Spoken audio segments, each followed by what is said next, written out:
Dr. Jeff Meldrum is a full professor of anatomy and anthropology at Idaho State University. He's been interviewed regarding the subject of Sasquatch on hundreds of occasions. The professor is an expert on foot morphology and locomotion in primates. This is my Bigfoot North radio interview with Professor Jeff Meldrum from Idaho State University. It is my honor and pleasure to speak with you again. My goodness, it's been a while since I've been gone, and apparently there's a lot of stuff going on. So I guess I'd like to start by the big deal that's going on right now that became actually a big part of my life. Back when I went to the Sasquatch Summit, I was privileged enough to meet the great Bob Gimlin. I showed him the Bigfoot North production that I had at the time, and he was tremendously supportive of me. It was so amazing to meet somebody. I mean, what actually happened was people at the summit a lot of them were very disagreeable to me, and they were trying to turn Bob against me, to call him, that Todd guy is a hoaxer, he's a liar. And he came up to me and he said, nobody in this whole place, and he actually pointed over at you, not even Jeff, knows what it's like to have a video and be called a liar and a hoaxer. And he said, I know and I understand. And he gave me a hug. He says, I saw your Sasquatch footage. I know it's real, and I know what these people are doing to you. So it kind of got me a little teary-eyed. I had no idea he was going to be such a strong, profound figure. And obviously he was very happy to watch the Bigfoot North thing. He was very excited. I'd love to take him out on an expedition. What a powerful man. I had no idea he was going to be such a strong, amazing, cool character. But anyways, it's the 50th anniversary of the Patterson-Gimlin film. And also with the Patterson-Gimlin film, I was, just to say real quickly before, I was very convinced that it was real, but you mentioned something to me at the summit that really put me up into it's almost impossible to have hoaxed. They cast tracks of Sasquatch, that Sasquatch that they filmed, and they had the mid-tarsal joint in it. Tell me a little bit about that. Well, yeah, one of the most compelling features of that film, even if I had nothing but the footprints associated with the event and didn't have the benefit of examining the subject closely, I would be quite convinced of its authenticity. And the mid-tarsal break or the midfoot flexion that is evident in quite a number of those footprints, including the one singular footprint that was cast by Bob Titmus that shows it so clearly. No, I shouldn't say singular. I should say distinctive. Yeah. Because it's not singular. One of the things that I did recently to help others appreciate that is we have acquired or created 3D scans of all of Bob Titmus's casts, the 10 that were made on site at the time of his visit there, which are now accessioned in the Willow Creek Museum. And I've shown publicly those 3D scans just on FOSS, just a ventral view of that contact surface. But if you swing them around to a side view, a lateral view, then the contour and topography of that contact surface is much more evident. And the majority of them show one degree or another of a mid-tarsal pressure ridge. Mm-hmm. And it also shows very clearly, too, the disparity in the foot length that others have drawn attention to. Grover just talks about it as being normal variation in the length of a footprint, which can certainly vary depending on the depth of the imprint, the nature of the substrate, the deformation of the soft tissues of the foot. But in this case, it's really quite fascinating because when you turn it on side view, the indentation in the cast, marking the presence of the mid-tarsal break, is in a remarkably consistent position. The variation in length is almost entirely restricted to the degree to which the heel has made contact and or imprinted into the substrate, which is really remarkable. I mean, it really demonstrates the remarkable consistency of that, which I'm already quite convinced of, and based on correlation with many other examples, not the least of which are those remarkable footprints from China that I was able to examine.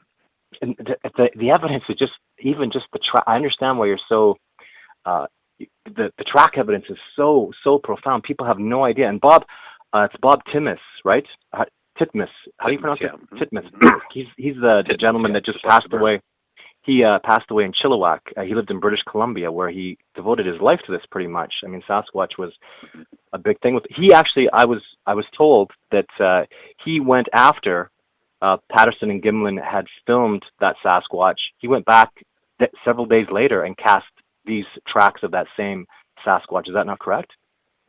That's right. He went, and it was 10 days after the fact, and had enough material barely cast. In some cases, it's remarkable because he basically just made a spatter coat and backed it with some toilet tissue he had with him, and they're almost eggshell thin, the originals, and which is all the more reason I'm very glad that we have all of those archived by 3D scanning. But he cast 10 in succession, regardless of their quality, and it happened to be that several of those were the same footprints that had been photographed by Lyle Laverty earlier in the week. Mm-hmm. So we have a good photographic image of those individual prints, as well as Bob Titmus's casts. The only shortcoming, the only criticism I could make is that he didn't make any annotation of the order in which the footprints were cast, nor did he take any specific associated measurements of the gait, which would have been fantastic had we. Absolutely. He documented that evidence as well. But incredible, just blows my mind. Like I have no evidence for me. If I'd ever I've multiple videos of Sasquatch, and being someone who works in the Rocky Mountains, the likelihood of me filming a Sasquatch and getting tracks that are so castable where you can see the mid-tarsal, and I'm going to disagree with you. I'm still calling it the mid-tarsal joint, not break. Right. Well, that's fine. That's fine. It's just the word break, unfortunately, is misleading to those who don't understand its context. Mm-hmm. And I've had so many people who interpret that as meaning that it's some sort of dysfunction or injury. And break is just synonymous with flexion. Yeah. So it's the mid-tarsal joints are flexing at that point in the midfoot that our foot has evolved more limited joint mobility, so that the foot can sort of twist into a locked position of the joints that lends stability to the longitudinal arch. Yeah. You're fine. Yeah. Midfoot flexibility or midfoot flexion, that's absolutely, or midfoot joint. And amazing. And in my journey, I discovered that even when the Sasquatch run, they flex, and they only run on that. The equivalent of the ball of the foot would be the front half of the foot. And to go into history and see that this has already been this is no discovery by any means. That this was captured with the Patterson Gimlin film. And in my research of it, 90% of it is some guy saying he was in the suit, and all these guys that are saying they have this proof of it being fake. And oh my God, I understand the difficulties. And there's so many people that are naysayers and scientists that are saying this is so fake. And the famous Joe Rogan, who I'm a fan of, whose show you went on, thinks it's like he called it, he swore about it. Fake is a swear word, right? Looks totally artificial to me. Yeah. And people get mad. They go, come on, that's so stupid looking. How could you fall for that? But it's real. And I'm so convinced of it. And the evidence is so convincing. It just, and John Bernard won't even bring it up in conversation because people get so mad at him. So, because it's such profound evidence. It's funny. It is funny, but there are lots and lots of people who I think have finally seen the overwhelming, compelling evidence. I mean, at least within the Bigfoot community. I mean, there was a time even in the Bigfoot community that was quite a divided, and probably still is a divided. Yeah, absolutely. Camp in that respect, but and it's interesting that you remarked how these realizations that we are making now are really not new discoveries, because here they are. Back there in 1967. Yeah. Well, that's one of the themes that I've been speaking on this anniversary theme. Mm-hmm. That's one of the points that I've really tried to stress, because it's so amazing when you look at the film, the number of features that it actually anticipates by decades, anticipates what we now currently understand, at least to the degree that's possible, in anthropological thinking about early hominins, for example. I mean, when Patty was first observed by some of the experts of the day. I mean, I remember very distinctly one of the comments was, well, look at it from the waist up, it looks like a gorilla. From the waist down, it looks like a hairy person. It's inconceivable that such a combination of traits would be found in human evolution, in nature. Well, about 10, 15 years later, as we got more complete fossil remains of early hominin postcranial skeletons from the neck down, suddenly we clearly demonstrated that they were bipedal in combination with these remarkably ape-like crania. The experts are saying, isn't this odd? Look at this. From the waist up, it looks just like a chimpanzee. From the waist down, it looks like a hairy human. Mm-hmm. Yeah. Well, wait a minute. 10 years ago, you were saying that was inconceivable. Mm-hmm. That would be grounds to dismiss the Patterson film as a hoax. Mm-hmm. Things like the lack of projecting canine teeth in the absence of tools.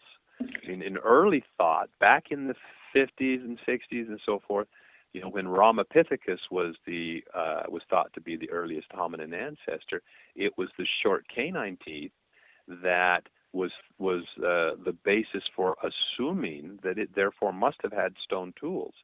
I mean, that was what allowed the loss of the canine tooth, was the use of tools. And the use of tools meant the hands had to be free, which meant that they must be walking bipedally. So bipedalism was pushed back, 25 million years ago, and to a time when, far preceding hominins, the early bipedal hominins that we understand today, and the genetic evidence corroborating that. So that anticipated the fact that we've got, now we know that there were many apes then that had short canine teeth, and especially those that had remarkable adaptations for chewing, like the robust Australopithecines, for example. The short canines allowed these big, flat, thick enameled molars and premolars to grind side to side as well as up and down. And so Patty, Bigfoot in general, with its flat face and deep jaws and very robust Australopithecine-like adaptations of the chewing apparatus, seems to be completely devoid of any mention of canine teeth. Yep. So there's this retention of kind of primitive characteristics that, you look at Patty now on that film, and she looks like a big, robust, early hominin. Yep. What we would conceive today for something like a Paranthropus. And so that's remarkable. I mean, that's just how, what you ask yourself, what would have been the inspiration for a hoax in 1967? It would have been King Kong, right? That was the giant hairy ape that was commonly known, and of course that was patterned after a gorilla. But we don't see a gorilla on the screen. We see something that is remarkably consistent with our current knowledge of early hominin diversification.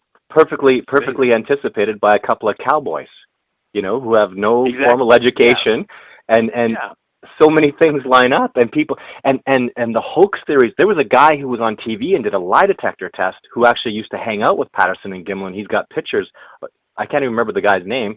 It's not worth mentioning, but I mean, he's got a convincing story. He knew Patterson and Gimlin and all this, and he can't be telling the truth.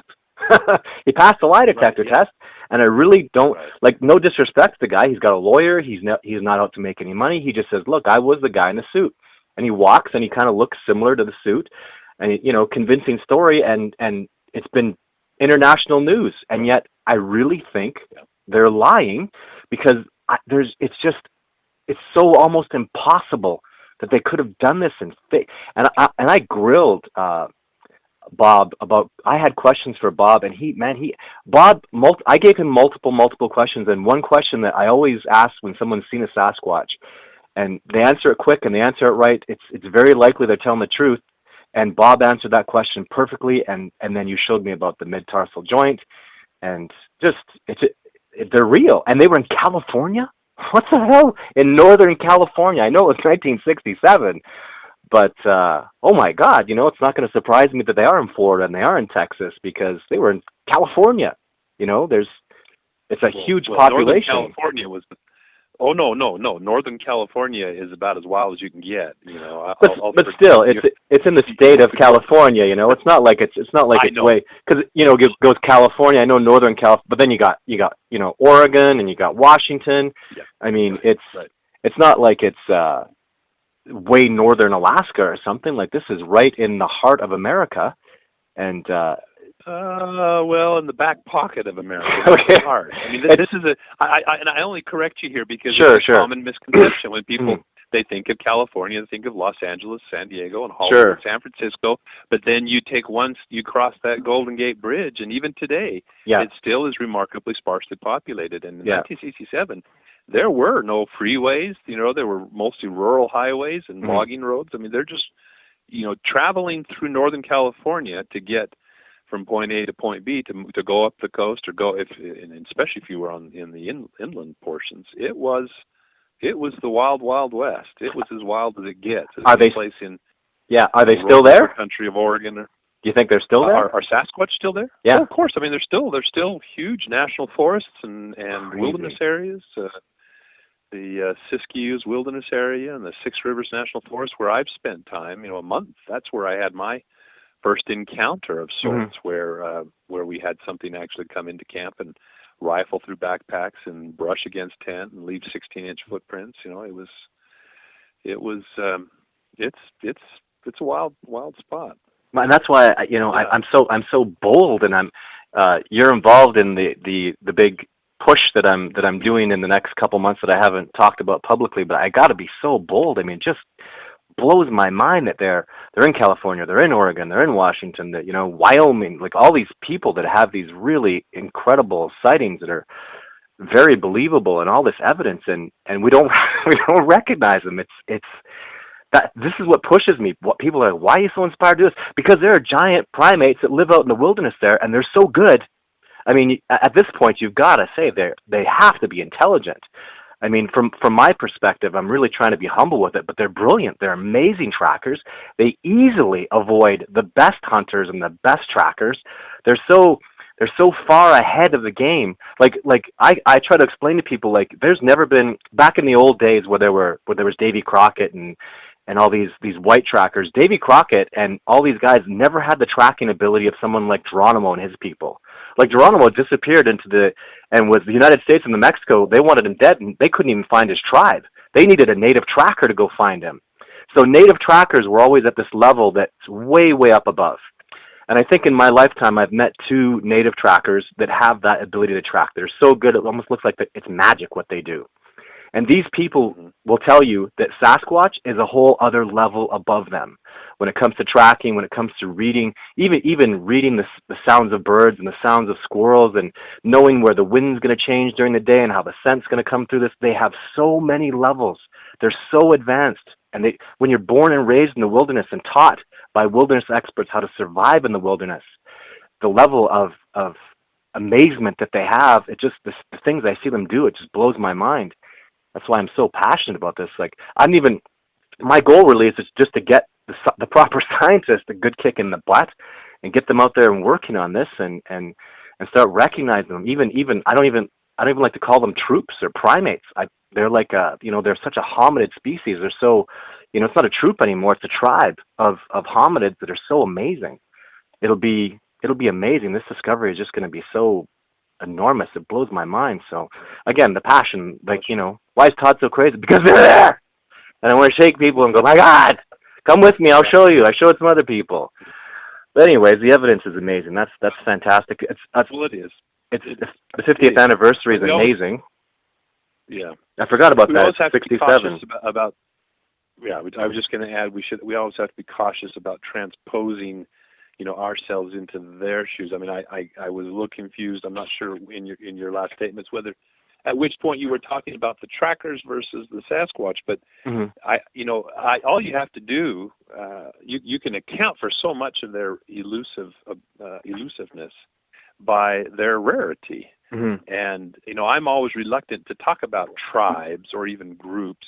Mm-hmm. And I know that you have proposed some evidence to the contrary, but all of my experience always points to, relatively solitary individuals or females with offspring, or maybe brief consort pairs that may represent, a male hanging out with a female, perhaps with offspring, like the famous Ostman.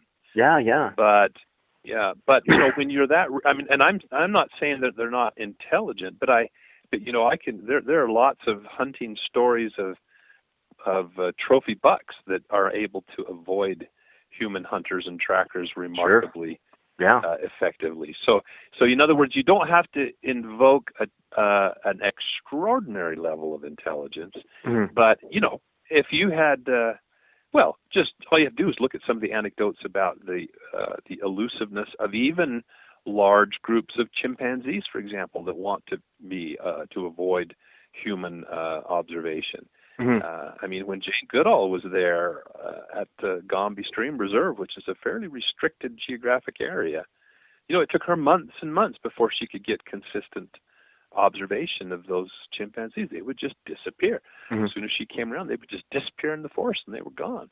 So anyway, you have that level of intelligence and combine it with the rarity of rather solitary individuals and just the power. Too, that's the other thing is, if they want to put some distance between them and you, it doesn't take much for them. Exactly. They're just, they just muscle through that terrain and up steep inclines that we're just not physiologically anymore capable of doing, and let alone in training and in proper fitness to be able to execute those kind of climbs at the pace that they're able to do it. So absolutely. Well, and it's fascinating. I didn't know that, and I'm going to, although it kind of pains me to do this, I strongly disagree with your assessment of how I'm certain that they are in groups together, and there's actually evidence that's been filmed of that. On one episode of Survivor Man Bigfoot, when apples were taken, we found tracks from 4 different individuals that day. And when they were approaching us at night, and there were multiple individuals around us. We heard 3 individuals. That was one thing that was profound for Les, is you can say maybe it was a bear or maybe it was a mountain lion, but bears don't come in groups like that. And he heard 3 different directions of 3 different sounds of something moving around and bumping and making noise. And so for me, and I also think that is why they are so difficult to find, because a group can move and evade as a cooperation very easily. A group can have a day watcher, like actual horses have day watchers. The wild horses that live in Kananaskis that aren't even recognized and are kind of like a myth even out there, because when the horses sleep, they have 2 day watchers that watch around the herd. If anything comes around, they alert the herd and they just move off.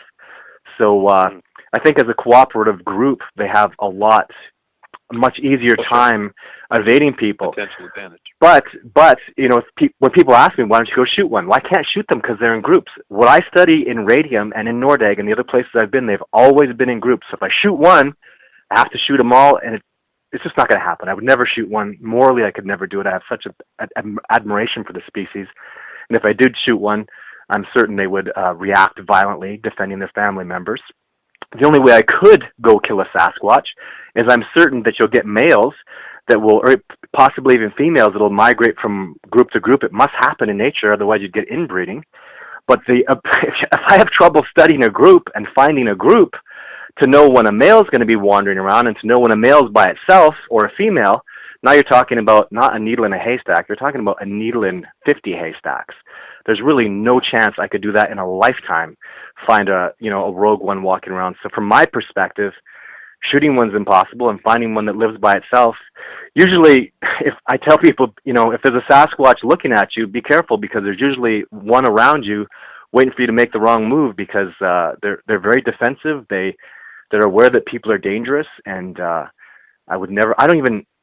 carry a gun in the wilderness for mountain lions, black bears, and grizzly bears. When I'm having an encounter or when there's a Sasquatch around, as the day that you witnessed with Sonia, I do not draw my gun.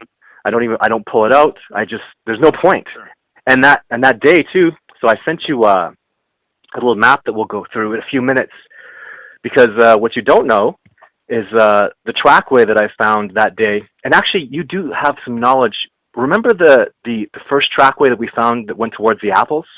It was days before the encounter and your sighting. Yep. In the moss. Yeah. In the moss. Covered. So that was actually. I'd like you to, if you can go to that little diagram that I drew real quickly for you. Mm-hmm. This is a diagram that I drew quite some time ago. So you see in the diagram it says 13-inch track.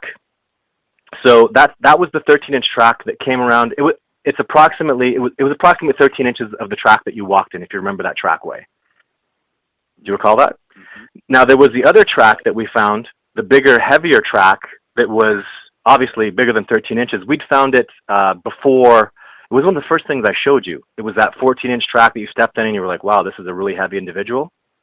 Do you recall that? Yeah, I do recall that, yeah. Yeah, so that was the 14-inch track. And then what you didn't see after you left was John Bitternagel and I had an encounter with what we found out to be a 9-inch track. That's actually in Bigfoot North.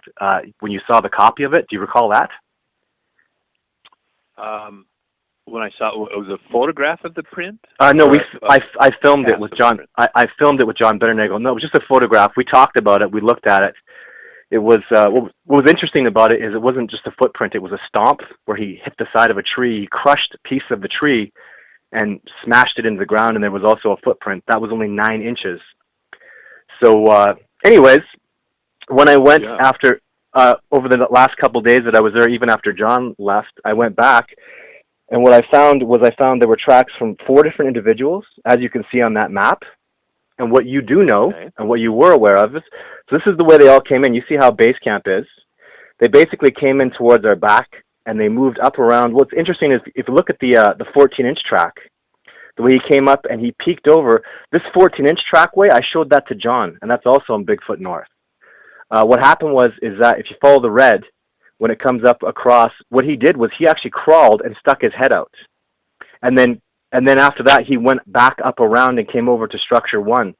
But the chirping sound that you heard, that I'll get you to play and have a listen to, I don't believe it was from him. I believe it was from the 9-inch track.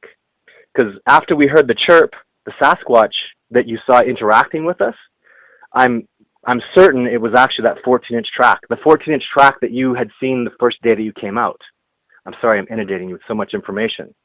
But anyways, no, I can. So the 14-inch track came out, and if you see, he went all the way up across the road, down through structure 1, and you could see where he was interacting with us. I made a little dot for you there. And I believe it was him that you saw cross the road. And when he crossed the road, he was crossing the road back to where we heard the chirp, which was where the 9-inch track was, and there was also a 15.5-inch track just from a big individual that comes around once in a while, and they all exited the same way. What I found was also very interesting is if you follow the 13-inch track, that's the track, again, from the same individual that you'd walked in with John Bitternagel when he came out when the apples were gone.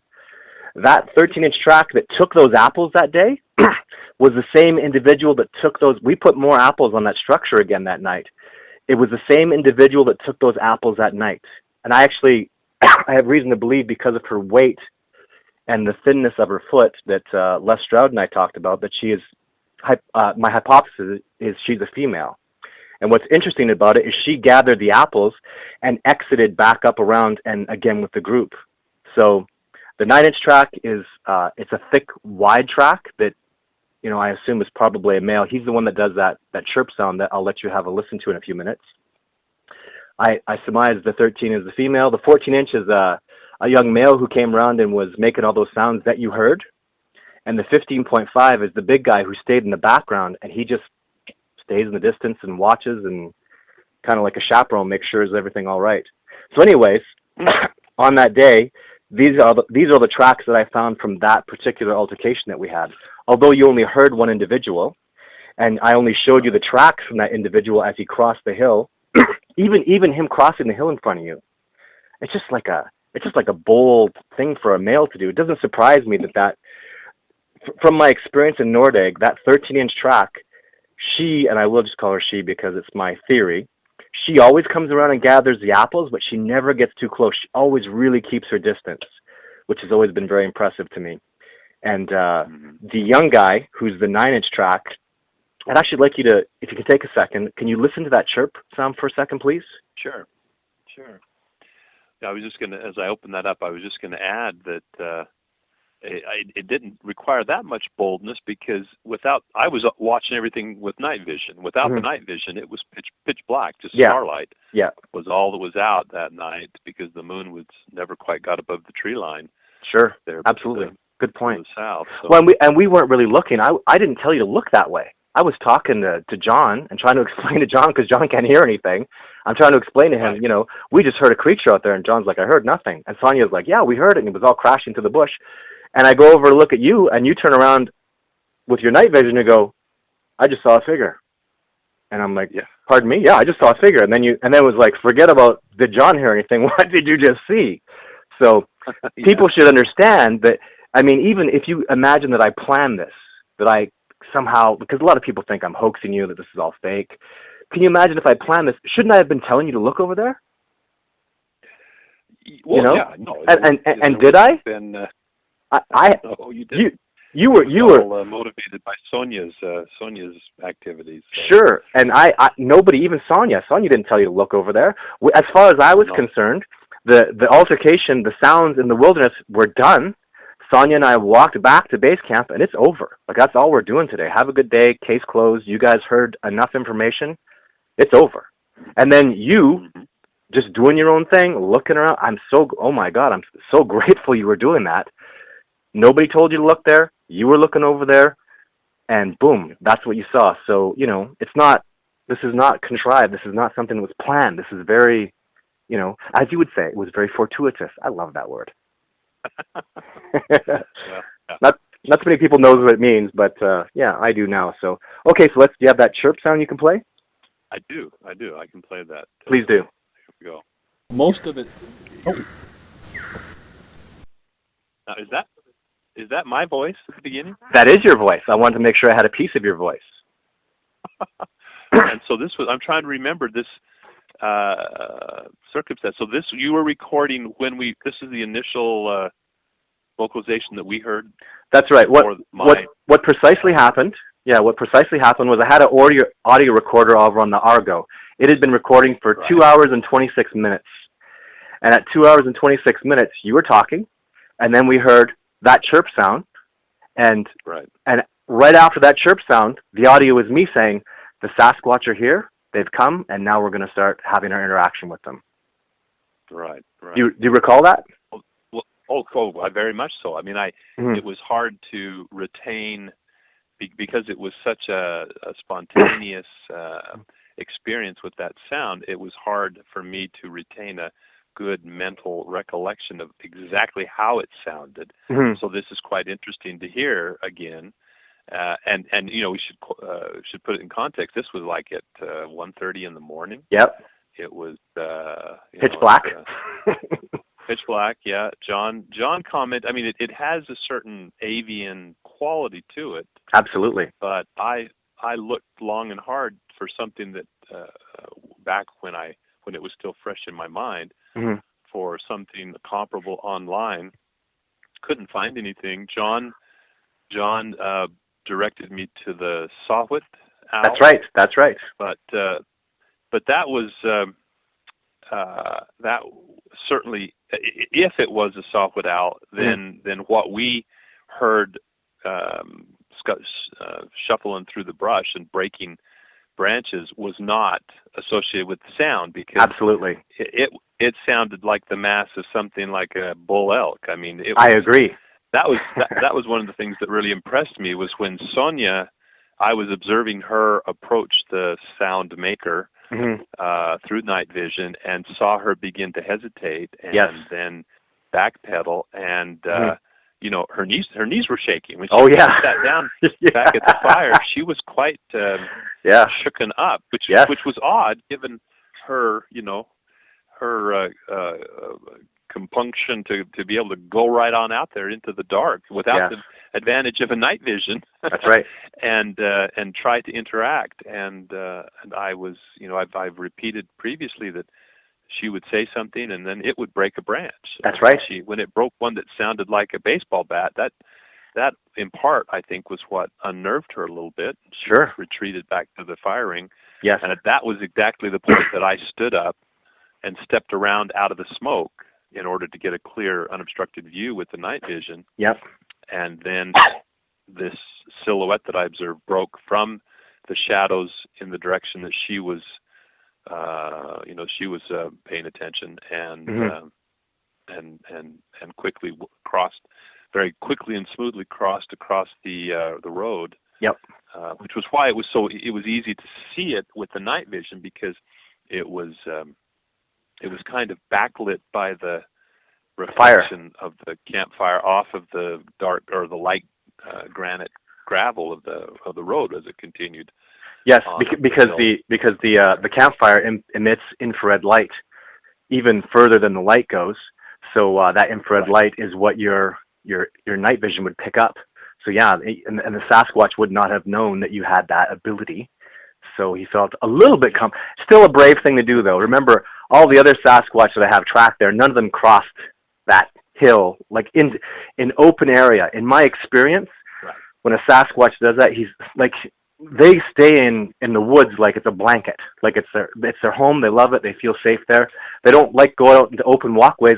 Us, as the opposite, we like to stay on trails. We like to stay in open areas because, nature is not our home and we are alien there. So, yeah, all these points are fantastic. And that's very, very, very natural behavior. If you read, there's a great book about black bear behavior called Spirit of the Forest, and one of the studies recounted there, they had radio tagged and then tracked bears, and they found that the black bears tended to travel parallel to roads, but about 10 to 20 yards off the road. They rarely walked down the road. Yeah.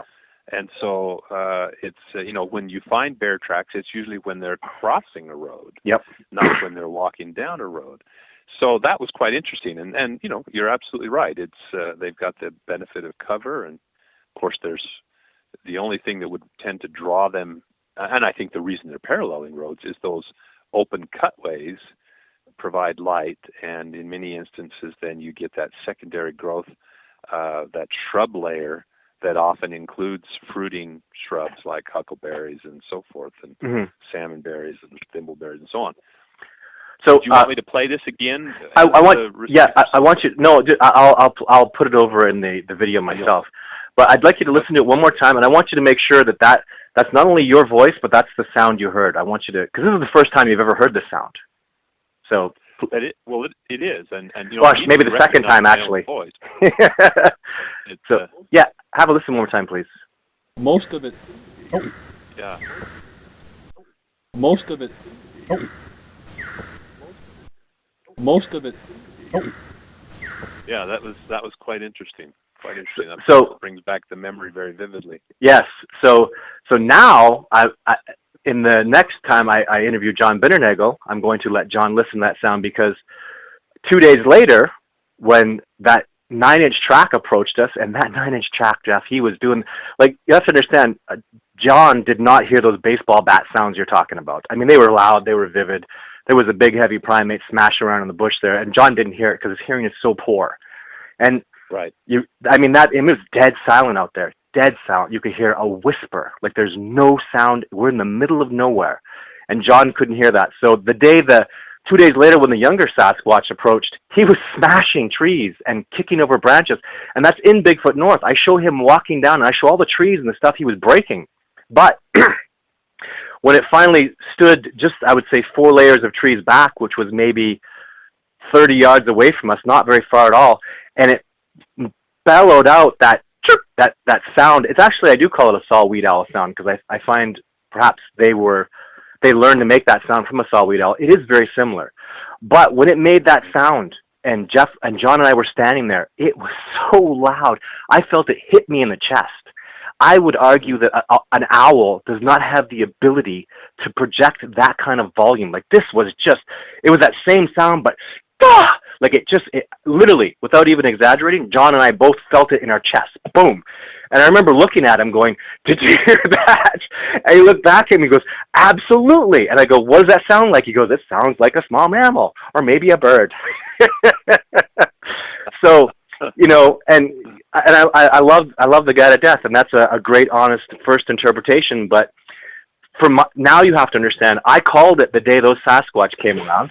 I called that that's a Sasquatch coming, and you were there, you saw it, and that some large primate came around, and I'm saying that same sound happened when John and I were standing together, and the next day we found that track, and that track was, I know it's only 9-inch, but when you watch Bigfoot North again, I really got into like, you can't, it stomped part of a tree, and the bark broke off the tree and crushed into the ground. Oh my God, like the power. I know it's only, it looks like a bare foot, well, except it's got that Sasquatch width to it down the side, but the power it would have taken to smash that foot. And I remember he made that stomp, there was a big boom sound, and I was like, did you hear that, John? And he was looking, and he, he heard the big chirp, but he didn't hear the big boom. The next day we found the trackway. It just, all this is more evidence, and I'm just trying to get to the point where I'm, even with John to this day, trying to get him to go, okay, look, Jeff heard this sound, you heard that sound 2 days later, and there was a trackway. So just bringing all my evidence together because, I don't want people to think, if we hadn't had a Sasquatch encounter, you'd probably think I'm crazy. Thank God, every time they come around and make that sound, there's always that encounter, there's always that, the sounds, and even past that, I've probably had 30 interactions with that particular group.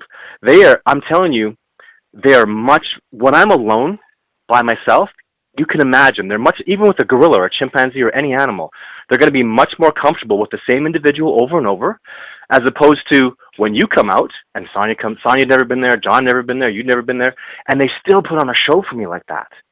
So I also hope people understand that I was so grateful. They did it for Les Stroud. They did it for you. They did it for John. They don't have to come around and do that. This is me attracting them. If they're not interested in me, if I'm not playing by their rules, they don't come around, nothing happens, nobody listens to me, and nobody ever pays attention. In my opinion, the strongest evidence I've ever been able to gather is showing you a Sasquatch and having John interact and all the stuff that happened with Les Stroud. It's amazing, profound, because it's not just me anymore. It's other people saying, hey, this guy took me out, and I heard the sound, and I heard that happen, and I saw tracks. So all this stuff coming together, I hope, and next time when we go to Radium, there'll be a sound that happens too. And guess what? I'm going to say, hey, just like what happened in Survivor Man. I told Les Stroud that the last episode I did with him, I said, hey, it's going to be a good night. The Sasquatch are going to come around. And boom, guess what? They woke us up with rock knocks. They were running all over the place. So it's amazing. And with the respect that I have for these creatures, with the because all the money and time and investment to have you people come out, for them to put on that, I'm going to say it, like show for you, I'm so grateful for them. Like the troop in Nordegg and the troop in Radium, it's another reason why I hope people can understand when they do all this stuff for me, when they come around, I feel deeply grateful, and I respect them. I admire them so much. I could never even consider going and harming one. I hope people can understand that. After all they've done for me, for me to go out there and hunt them and shoot them, I mean, what kind of a human being? I would just be the biggest asshole in the world after all that they've done for me. Well, it's a lot. Well, there would be those who would say that you would be the biggest a-hole if you went and shot them, even if they hadn't done anything. Exactly. I mean, sure. Yeah. But I've built this relationship with them, and gosh, I'm going to say it for the first time ever. I just love the species to death. I love those two groups. I've been to places. I've been to Sasquatch habitats where I know they're Sasquatch, and they don't come around. They don't like me. And I might as well just go home because you could spend a decade working there. Randy Brisson, who's amazing, he's going to be on the show next week, has an incredible Sasquatch habitation going on out there. But they're very aggressive and they don't come around. They won't take that next step. And it's very frustrating in his research. And I've been there and I can't research there either because they just have this standoffish. If you don't have a couple individuals that aren't going to come around and think you're fun and come play with you and do something cool, your research is toast. You're gonna be putting on ghillie suits and trying to sneak up on them like I used to do. Sure. And my God, there seems to be a parallel that one could point to in talking with Ron Moorhead and his experiences up there in the High Sierra. Mm-hmm. They had, and I'll use the word again, a fortuitous situation where there was apparently a male, it seemed, that was quite interested and curious about them and their camp activities. But when apparently he was gone, based on their impressions of the evidence and so on and the circumstances, then the whoever took charge was not. And the visits and interactions and vocalizations, exchanges, then they ceased pretty much. And they've been going up there. I don't get the impression that they've had anything like they had during that one period of time when so many of those classic recordings that we're all familiar with were captured. Mm-hmm. Nothing like that has happened really since. So yeah, I could. It would be plausible in my mind that you could have achieved a habituation situation that would where a certain degree of familiarity and curiosity has resulted in the level of interaction that you describe. And there's so many things that I do. There's so many rules. Like you hear about it on Survivor Man, and even when I take you out, there are things that we do, and there's rules that I have, and it's a process that you go through. And I sure would like to write it out in a book and give it to people, but I'm kind of, I don't know if that's a good idea yet. Well, it'll come out eventually. In another situation. Yeah, well, it would be.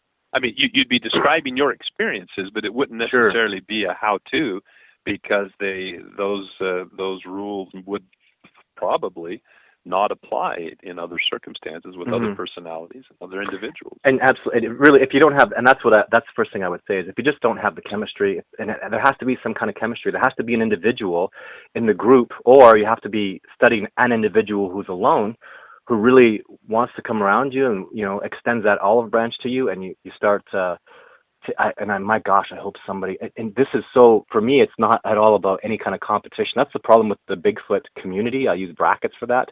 Everybody trying to cut each other's throats and compete. And I really, my gosh, if the biggest hater in the world of mine went and found Sasquatch, I would go and hug him and shake his hand and let him defile me and call me a jerk and say, wow, because you did it. Like, that's all I ever wanted was this, this to not be paranormal anymore. That's what bothers me and irks me, is this is still paranormal. Have you seen the evidence? Have you talked to people? Like, this is not, there's nothing paranormal about this. If I took this to a court of law and was tried on it, we'd win. So, but anyways, right. So you, well, and I had hoped that we'd gotten past all that. There was a time early in the history with that first generation of people who, many of whom, or some of whom, were motivated out of self-aggrandizement or enrichment. Yeah. And they thought that was what was going to be the payoff, and so they were very competitive and very secretive and very possessive and territorial. Then, as that generation passed, there was a lull. There was a time when it seemed we were entering a period of cooperation and openness, and then the internet kind of put the kibosh on that, I think, for some reason or another. And now, like you said, it's paranoia, it's extreme diversity of opinion about what the nature of this phenomenon is, and people with strong opinions and polemics, or it's the trolls that want to sit and punch holes and make trouble for everybody. Yeah. Because of course they're smarter than everybody. Absolutely. Yeah. And so it's a very odd environment, and it keeps a lot of academics far away from it. It would really, and I could see that. Even one of my greatest mentors of all time, he's a biologist from Great Falls, Montana, and he'll have nothing to do with this stuff publicly. His research, he's a second generation Sasquatch researcher. His research is absolutely brilliant and amazing. He went public once back in the early 80s and just got torn apart, and even individuals that still are in the Bigfoot community. And he works through me, and he's happy that I do what I do, and he supports my work. But I really understand. I mean, when you're a good, honest person, and to have to go through this kind of, even I'll look through my comments, and I could see 100 good comments, and one guy says something horrible, even mentions my family, says something horrible about my wife. That ruins my day. I just don't. That's why I left social media for so long, and I just wanted to get back to my research and forget about it, because Sure. oh my God, it was way too much for me.